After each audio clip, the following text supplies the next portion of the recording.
Welcome to Second Listen Saturday on the Parenting Roundabout podcast, where we share some fun moments from a past episode for your weekend listening pleasure. Look for new episodes every Monday through Friday. Recently, we talked about dogshaming.com, which, as you know, I had submitted a photo of Missy to dogshaming.com. Go check it out. She's there. She made it. She's a few dogs down, but scroll down and you'll see her. So that's kind of funny. So anyway, on the topic of shaming, as I gloat in shaming my poor dog, we kind of went off topic there and it started to get us thinking about others who have earned some shaming because, since we as parents and dogs get shamed a lot, we thought we would like to turn the tables and shame some other people out there who could possibly use it. We may not put them on a website, but we will publicly shame them on a podcast. Because we're all about the positive and the upbeat here. Yeah, and we want to be fair. Let's be fair. It's a fairness issue, really. That's right. Mm-hmm. People feel very free to shame parents. Share the load. It seems like we should have equal time, doesn't it? Yes. So who are some people in your world? And we don't have to mention names, but maybe like roles. Their roles in your life. Well, I hate to say this, Nicole, and no personal offense because you have never taught any of my children, but there's some teacher shaming I'd like to do from time to time. There have been things that have come home from school that I'd like to have put up on a website with a picture of the teacher and said, why would you ever say, write this thing? Shame. Like, it always, as a copy editor, it always bothers me when I get something home from a teacher that has obvious grammatical and spelling errors in it. Yes. That would definitely be a teacher shaming website staple. Yes. Read it over, show it to a colleague, especially if you know that the child's mother works with words. Give it a little polish. Put it through Word. And just there have been certainly in the course of having two kids with special needs go through the school system, there's been things said to me by child study team members and teachers that I would have liked to held up for public. What were they thinking? I don't know that everybody would have appreciated it, but my fellow parents of kids with special needs would have. And a special display for the teacher who not only put the word mongoloid on a spelling list, but argued with me when I complained about it. She said her grandmother used that word and meant well, so therefore it was okay. Oh my goodness. Yeah, and I could not put it on a website because I had to work with this person for the rest of the school year, but oh my goodness, would I put it up now? Actually, I did send an email about it to a parenting website, and there was a lively conversation in the comments, but it's just it was the lesson was on a book that was somewhat out of date in its language, and that's fine. I had no problem with the book, but why do you put that on a spelling list? No, in a class of it was a class of kids with disabilities. Wow, is that even a word anymore? It ought not to be, but she was. I thought that she would apologize. And instead, she fought with me and said she wasn't going to change it. So, shame. Yes. Well deserved. Wow. Yes. Wow. How about you, Catherine? What shaming would you do? I have more, but we'll get back to that.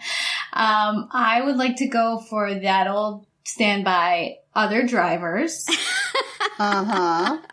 Just yesterday, I was in the parking lot. I was waiting a parking lot like rendezvous where I bring one child and meet with another parent and we have a carpool exchange. And so I'm not getting out of my car, but I certainly park in a proper parking space while I'm waiting.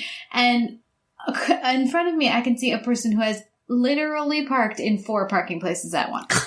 4. Oh my God. You know, right over the crossbar where all 4 parking places meet, that is where the car is. Like, I get it that, you know, sometimes when the parking lots are snowy, it's really hard to see the lines. You could see them because I could see how all 4 lines were meeting underneath his vehicle. So, my. Don't do that. Come on, guys. Yeah, you could take a picture of that and put it up on a driver shaming website. That'd be cool. Yeah. There must be a driver shaming website. I would think there is. There has to be. And we have so many, roundabouts in our town and nearby. And like people just, they cut you off in the roundabout. They don't understand that, you know, if you're already in the roundabout, you have the right of way and you should not be pulling out from the side. Right. You know, they change lanes inside. When there's a 2-lane one, they change lanes. Yeah. Good stuff like that. Problem with the roundabout, though, is if you observe the law and just let the people who are already in the roundabout have the right of way, you could sit there for an hour and a half sometimes if it's crowded. So you have to know the difference between cutting somebody off and grabbing your opportunity. I don't know. I hate those things. Yeah. Well, yes, you have to be able to grab your opportunity, but you can't do it by cutting somebody else off. That's not a good idea. So. I just usually hold my breath and just plunge in there. And I feel like screaming. It's definitely heightened for me right now because I'm teaching my 15-year-old to drive. Yeah. So I'm constantly pointing out things that people are doing wrong. You see that? Don't do that. You can't do that. That's wrong. Don't do that. Yeah, my daughter's at the phase of driving now where she will come home and just complain about other drivers. So she's one of us now, you know. And of course, I would never do anything. No, certainly not. Get me on one of those websites. Yeah. No, none of us would. But certainly there's family members that could be shamed fairly freely, although it would be difficult to do so anonymously, wouldn't it? Yeah, that would be hard. Although I have certainly done it on an informal basis. I mean, I'm sure, I don't know if I've told the story here, but I've told it many, many times. At the time, my mother-in-law looked at my new Easter dress and said, "That's a very flattering style on women with big hips." I would write that on a sign and take a picture of her and put it on a shaming website right now. Good. Wow. Thank you. That's shady. And, you know, with kids also, you know, comments about one's parenting that I would be happy to shame people for making. Mm-hmm. I would like a church shaming, you know, for the people who give you the stink eye when your kid is noisy or, you know, or alternately the people who sit in church and talk and think that that's okay. Mm-hmm. So I wish to shame people who think my children are noisy, and I wish to shame people who are being noisy. So children get to be noisy. People with, you know, particular disabilities that make sitting still and being quiet, they get a pass. 2 ushers sitting behind me having a chat, no, they do not get a pass. No pass for you. No pass for you. You go on the church people shaming. On their cell phones in public do not get a pass. Wait, on their cell phones in public, in general, or in church? In anywhere, in general. In general? You never use your... You mean talking. You know, when they're talking loudly. Oh, all right. Yeah. Okay, because I was going to say, I can't believe you don't have your cell phone in your hand at all times, tracing your children and running your general, your surveillance outfit there at all times. Yeah, my reconnaissance. No. Yes, talking, that is annoying. Talking. This is what texting are for, nobody people. Else is around. Yes. Like, come on. I don't want to hear a conversation. Yeah. Go home. Shame. But that is not the focus of my shaming today, though. Because what is the focus of your shaming? Much like Terry, I want to shame the professionals in my life. Certain professionals. Oh, yes. But in particular, most recently, my doctors have earned some shaming. So, number one, shame on the doctors who make you wait for test results. And don't either post them online or call you. Yeah. They just make you wait it out. It's not fair. I understand that you're busy, but I'm sorry. I'm laying here with a washcloth over my eyes. I need to know. I cannot leave this dark room until I hear from you. So my whole life is on hold because of you. And the second thing about my doctors recently that they need to be shamed for is, what makes you think that I want to have a quote-unquote private visit with you? Because that's what doctor's visits are, right? Yeah. You know, you're in a room with a shut door and you share private information. Yeah. With you and 4 of your interns that are learning how to be doctor. Yeah. Literally, I went in to see my doctor last week, and he opens the door, and all these people start streaming in. And I had no warning. And I mean, it's a good they thing should I at didn't least ask. Yeah. address anything personal. Yeah, nobody asked if that was going to be okay. He just assumed that it was going to be okay. And they all plunk down and sit there with their scribbly notes. They're on their pads. Oh, my gosh. Their notepads, right? And the doctor says, "So, do you have any concerns today?" And I'm thinking, not anymore. Yeah, my concern is, who are these people and do they have to be in here? Why are they here? And why didn't you tell me ahead of time? What makes you think I want to share my personal information with these strangers? Oh, wow. So, I don't know. You know, just think about it. Not everybody feels comfortable talking about their, physical issues. Yeah. With strangers. So I've never had that with my own doctor, but it used to happen that when we first brought the kids home, we went to a doctor that was like a teaching practice. And every time, every now and then we would go and actually see our doctor, who we liked very much. But a lot of times you would go and you would have some, I don't know what they are at that point, medical student, intern, some learning individual. I don't know what they are. And I would have to explain everything about my kid's background and story and complicated medical history every time to every new person. And some of them had not yet been through the sensitivity training. So they would say things that I did not wish to hear. Or, wow, or you did not wish your children to hear. Yeah. And it just, and it's just, why am I having to explain? Why am I having to educate you people? Can I just, my kid's been waiting for an hour in the waiting room. So they're already not at their best. And now they've got to be your classroom. Go away. Bring me somebody who knows what they're doing. So we wound up leaving that practice just for that reason, because the waits were too long, and I don't want to have to. Their histories were quite complicated. I would like somebody who knew them to be seeing them, and that did not seem to be a possibility. Well, but and also, I was ashamed. Can you read the chart? Well, yeah. I mean, that's why we have them, right? Yeah. Yeah. When my daughter was a baby, she was in this big practice in New Jersey, because that's just what we had for an option. Yeah. But it was so big that one time when I went to see, I brought my daughter in on the weekend, and her main doctor happened to be on call, but she had no idea who my kid was. She's like, well, when you follow up, I'm like, with you?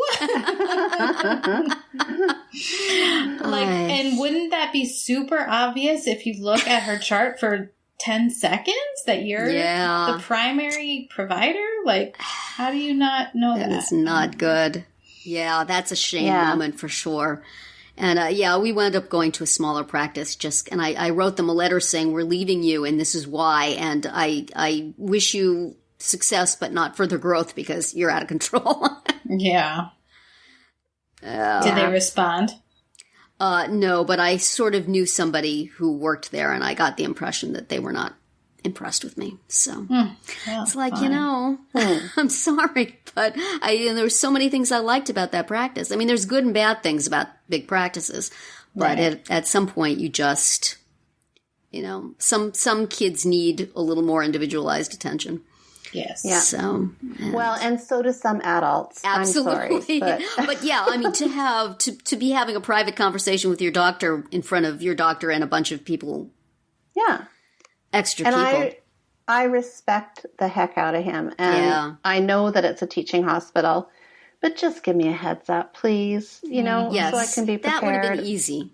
Or a choice. If you could just give me the option. Yes. You know? Please, not this patient. Do not take your herd in to see this patient. Put a sticker on your file.